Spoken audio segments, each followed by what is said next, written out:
This is Dean from Streamline, and in this video we'll be showing you how to set up and operate your Streamvac gutter cleaning system.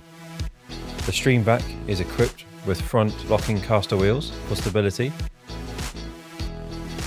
However, we strongly recommend you only operate the system on firm level surfaces. Connect the crush-proof suction hose to the inlet on the front of the Streamvac.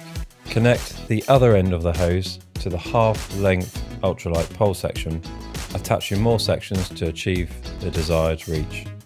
Attach the aluminium swan neck.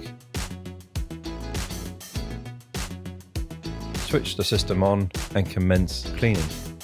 If you find there is a problem with suction, check to see the cuff reducer is properly attached and there is no debris lodged in the pole sections.